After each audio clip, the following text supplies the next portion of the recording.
It looked just like any other website. Until you logged in. By day, Alexandre Cazes was a clean-cut tech genius from Canada. By night, he was the most wanted cybercriminal in the world, known only by his username, Alpha02. From his laptop, he built a dark empire so massive, so dangerous, that even the FBI, Homeland Security, and Europol had to combine forces to find him, and even then, they nearly failed. What he ran wasn't just a website, it was a digital black market, hidden in the shadows of the internet, where you could buy anything. Cocaine, hacked credit cards, forged passports, hitmen, human trafficking routes, illegal weapons, hacking tools, bank logins, and entire identities. It was all paid for in Bitcoin, untraceable, encrypted, clean. At its peak, AlphaBay was processing hundreds of millions of dollars in illegal trades every week. It became bigger than Silk Road, more secure, more global, and way more dangerous. But here's the most terrifying part. The man running it never left his luxury villa in Thailand. He operated from a laptop, a keyboard, a single screen. He was to 6. What brought him down wasn't a drug deal gone wrong. It wasn't a whistleblower. It wasn't a hacker. It was one tiny slip-up, a single email address he reused by mistake. And when the agents finally broke through the layers of encryption, what they found wasn't just a website. It was a user manual for global crime, complete with customer support, buyer reviews, refund policies, and account balances holding more than $23 million in Bitcoin. But before they could interrogate him, he was found dead, hanging in a jail cell, just hours before he was supposed to speak. Some say it was suicide. Others believe he was silenced because what Alexandre Cazes knew could have taken down governments. Asterisk, asterisk, this is not a movie. It's not a conspiracy theory. It's not fiction. This is the real story of AlphaBay, the largest criminal underground marketplace the world has ever seen, and the man who built it was barely old enough to rent a car. The rise and fall of AlphaBay, the billion-dollar criminal marketplace. Hiding in plain sight, Section 1, a new kind of criminal in 2013. As the internet evolved beyond forums and blogs into encrypted platforms, a 24-year-old from Montreal quietly launched a site on the dark web that would become the largest criminal marketplace the world had ever seen. His name was Alexandre Cazes, but online, he went by one name only, Alpha02. To most, he was a mystery. To a growing network of cybercriminals, he was a god. He wasn't a hacker in the traditional sense. He didn't wear a hoodie in a basement or boast on IRC channels. He was clean-cut, smart, well-dressed. He ran his website with the calm precision of a Silicon Valley CEO. But the empire he built wasn't legal. What was AlphaBay? AlphaBay was a dark web marketplace, a hidden website only accessible through the Tor browser, a tool that anonymized all internet traffic and masked IP addresses. On AlphaBay, users could anonymously buy and sell cocaine, heroin, fentanyl, stolen credit card numbers, hacking tools and exploits, forged documents and passports, malware kits, firearms, human trafficking services, and entire online identities. Was paid for using Bitcoin and Monero, making transactions virtually untraceable. AlphaBay wasn't the first dark web marketplace. Silk Road came before it, but it became the biggest, most sophisticated, and most dangerous. At its peak, AlphaBay had over 400,000 users, processed over $1 billion in transactions, grew by over 100,000 users every 3 months, had over 250,000 product listings, half of which were illegal drugs, and behind it all was one man with a laptop, living in luxury overseas, laughing at the FBI. The man behind the curtain, Alexandre Cazes, was born in 1991 in Montreal, Canada. From a young age, he showed advanced tech skills. By age 14, he was already writing code and setting up servers for small businesses. He later worked for an IT security company and ran a side hustle building websites for companies including, ironically, law enforcement agencies. In 2013, while Silk Road was under investigation by the FBI, Cazes quietly launched AlphaBay, modeling it after Silk Road's infrastructure, but with more security, more scalability, and better customer service. AlphaBay even had a help desk, a ticketing system, and vendor rankings, like Amazon. By 2015, Cazes was living in a luxury villa in Thailand. He drove a Porsche Panamera, owned several properties, had over $23 million in crypto, and lived like a millionaire tech entrepreneur. But it was all built on digital crime, and the FBI was closing in. How AlphaBay stayed hidden, unlike Silk Road, which had only one currency, Bitcoin, and poor operational security. AlphaBay used multi-layered encryption, escrow wallets for anonymity, multiple cryptocurrencies, BTC mode, cloud servers in offshore countries, login systems with anti-phishing protection, and bulletproof hosting services in jurisdictions that ignored cybercrime. Also refused to allow child exploitation content, a strategic move to avoid maximum international scrutiny. But he made one fatal mistake in 2014. During a basic server configuration, he accidentally included his real personal email, pimpalex91@hotmail.com. in one of AlphaBay's welcome emails. That one line would later give the FBI everything they needed. Asterisk, asterisk, the US wakes up. By 2015, US law enforcement agencies were no longer dealing with isolated hackers or low-level dealers. They were facing an international cybercriminal ecosystem with AlphaBay at its center. The D had traced thousands of fentanyl overdose deaths, 2 pills sold through AlphaBay. The FBI's cyber division was reporting massive surges in digital identity theft and fraud. Linked to AlphaBay vendors. And the IRSCI Criminal Investigation Division flagged major spikes in unreported crypto income, routing through foreign exchanges and landing in shell companies tied to AlphaBay wallets. Something had to be done, and it had to be global. The AlphaBay Task Force is born. A multi-agency coalition was formed. FBI Cyber Division Lead Coordination DEA, Narcotics and Death Tracking IRSCI, Crypto Finance Trails, US Postal Inspection Service, Illegal Shipments, Homeland Security Investigations, HSI, Department of Justice, Europol and Interpol, International Support. This team had one mission: find Alpha 02, find the servers, shut it all down. But there were problems. AlphaBay didn't use US-based hosting. Users were protected by layers of encryption. Admins never showed their faces. There were thousands of vendors spread across dozens of countries. The breakthrough in late 2016. A digital forensics agent at the FBI named John Bennett was analyzing an AlphaBay help forum when he noticed something strange. The admin account Alpha 02 used the same PGP encryption key that had once been tied to an email address, pimpalex91@hotmail.com. That was it.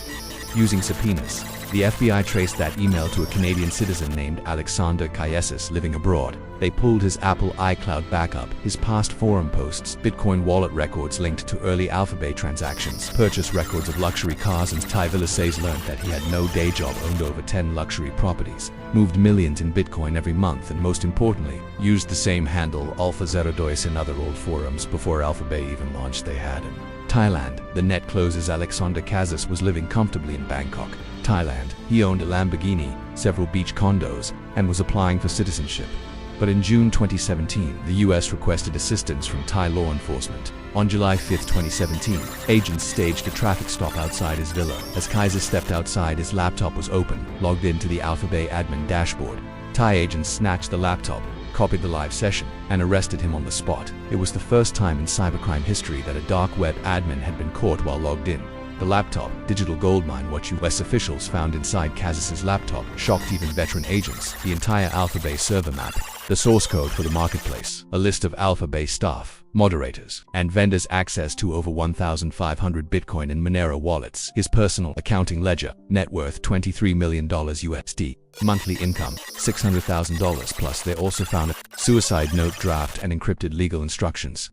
But it was unclear whether he'd written them before or after the arrest. He was facing multiple US federal charges, extradition to the US, life in prison without parole, but he would never make it to trial. The final hours after his arrest on July 5, 2017, Alexandre Cazes was transferred to a Thai detention facility. He was placed in a shared cell, pending extradition to the United States. The charges included conspiracy to engage in racketeering, conspiracy to distribute narcotics, identity theft, trafficking in fraudulent documents, money laundering, operating a continuing criminal enterprise (CCE). If convicted, he faced life in prison without the possibility of parole. But Cazes wasn't just afraid of prison, he was terrified of what would happen if he spoke.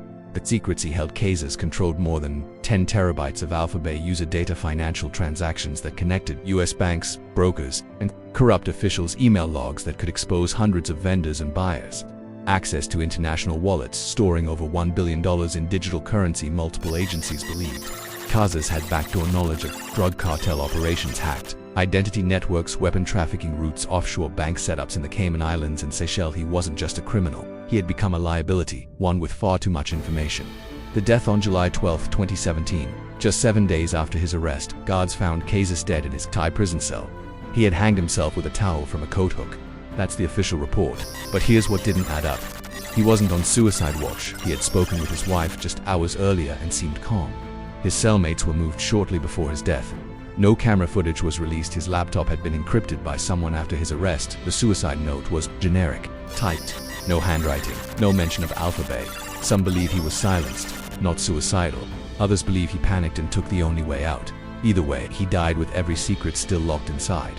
The FBI shuts down AlphaBay immediately. After Cazes' death, the FBI, DA, and Europol executed Operation Bayonet, a global takedown of AlphaBay's infrastructure. In just 48 hours, agents seized multiple AlphaBay servers in the US. Canada, and Europe took down the entire dark web marketplace, recovered millions in crypto assets, identified hundreds of vendors and buyers, sent shockwaves through the entire dark web community. By July 20th, 2017, AlphaBay was gone. The aftermath. Chaos in the Underworld dark web forums exploded with panic. Some users believed AlphaBay would come back. Others thought it was all a trap, that the FBI was using the servers to trace new users. Thousands of vendors vanished overnight. Buyers tried to move to other markets like Honza, only to find out it too was compromised. The dark web was no longer safe. And for many, AlphaBay's fall marked the end of an era. The Bitcoin laundry. At the time of the takedown, AlphaBay was processing more Bitcoin and Monero than any other darknet market in history. Estimated transactions totaled between $1-1.5 billion USD. More than $23 million was found in Alexandre Cazes' personal crypto wallets. But the real question for us officials was, where did the rest of the money go? The answer led into a rabbit hole of shell companies, cold wallets, crypto tumblers like CoinJoin and Helix, and even real estate deals. How the money moved here. How AlphaBay laundered its wealth.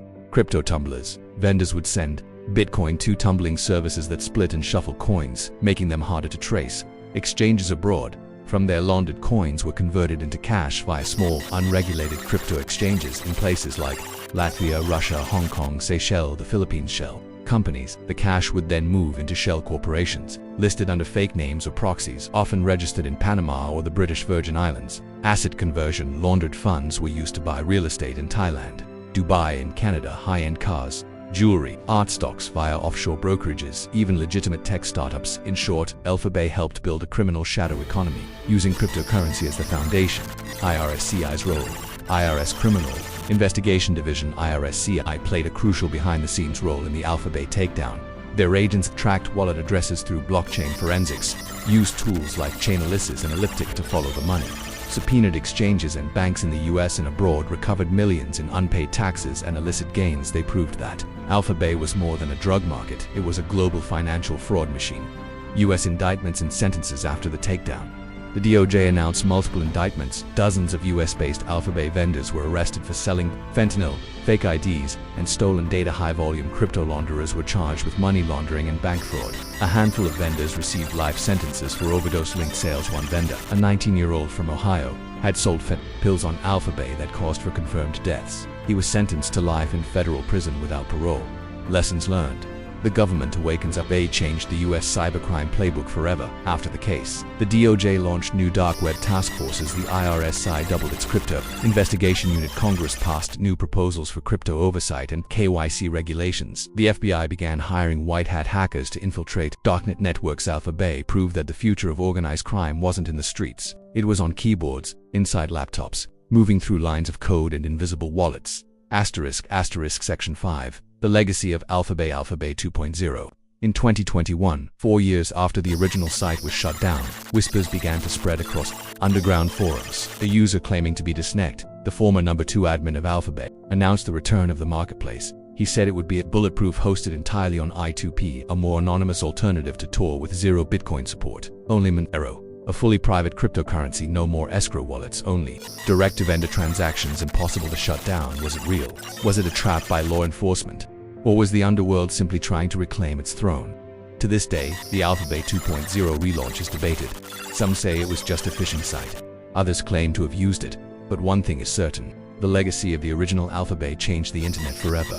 Key takeaways from the US government's perspective. AlphaBay was more than a website. It was a billion-dollar criminal enterprise that operated across 200 countries, sold deadly narcotics to US citizens, facilitated massive identity theft and financial fraud, ran on cryptocurrency long before it was mainstream, hid behind privacy technology the law could barely touch it, forced a re-evaluation of how cybercrime is prosecuted, collaboration between foreign governments and US federal agencies, the birth of blockchain forensics, and new laws focused on digital finance and criminal networks.